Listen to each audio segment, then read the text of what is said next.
This post has been updated. The independent investigation into Trump-Russia collusion just made its most serious move since it began in May. The Washington Post reported Monday morning that Trump's former campaign chairman Paul Manafort and his former business partner Rick Gates have been charged with conspiracy against the United States, conspiracy to launder money, and making false statements. In addition, the special counsel announced Monday that Trump's foreign policy advisor, George Papadopoulos, pleaded guilty earlier this month to giving false statements to the FBI in its Russia investigation about his ties to a foreigner connected to Russian officials. But those definitive statements are very hard to make, since legal experts say this is very likely to be the beginning, not the end, of the probe by Special Prosecutor Robert S. Mueller III. Here are some of Trump's common claims about the investigation, and why the facts don't necessarily back them up yet. Trump claim number 1: there's no evidence of collusion. Trump's main argument here is that the FBI, in some form or another, has been looking into this for more than a year, and that because it hasn't come to a conclusion about collusion, there must be none. It's true that this particular indictment doesn't mention the Trump campaign and refers to alleged crimes over the past decade. But that doesn't mean the probe is over. Mueller has wide latitude to investigate whatever he wants under the umbrella of alleged Trump campaign collusion, said Jens David Olin, a Cornell law professor. Although the charges against Manafort appear to relate more to his consulting business rather than a conspiracy with Russia to interfere in the presidential election, they are clearly within the special counsel's mandate, he said. And this could be just one of several prongs of Mueller's investigation, said Jeffrey Jakubowicz, a white-collar lawyer who has represented Clinton administration officials. He's looking into Donald Trump Jr.'s meetings with Kremlin-connected Russians, whether the president obstructed justice, and Jared Kushner's business dealings.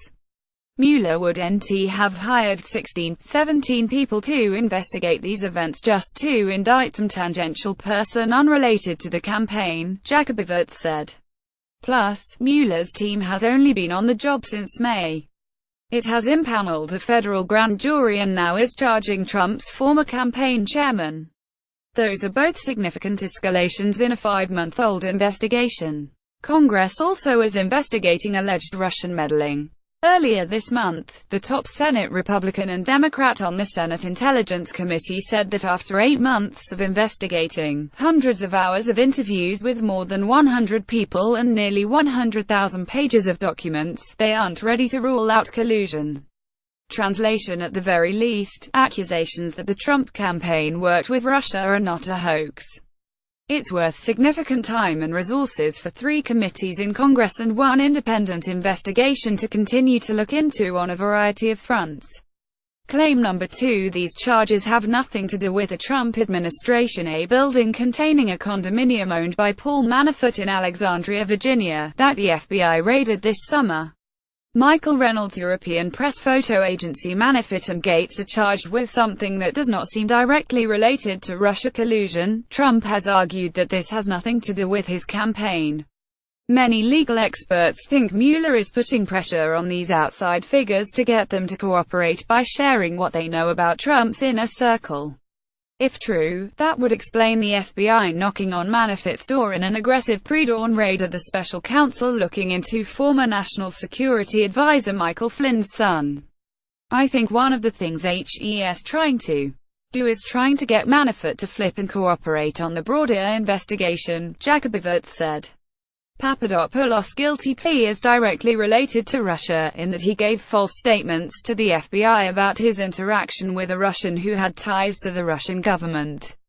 Claim number 3: Mueller and his team are politically motivated. Some of Trump's allies have tried to draw lines between the prosecutors Mueller has hired and their ties to Democrats.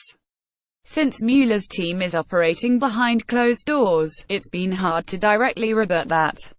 But that logic falls into a gaping hole with this indictment. Mueller has persuaded a federal judge to set up a grand jury. He has presented the evidence his team has found, and that independent grand jury decided to return an indictment. This is out of Mueller's hands, Jakubowicz said. It's an independent jury. They could have declined the indictment, but apparently they did not. It's a first step, and it could be one of many, he said.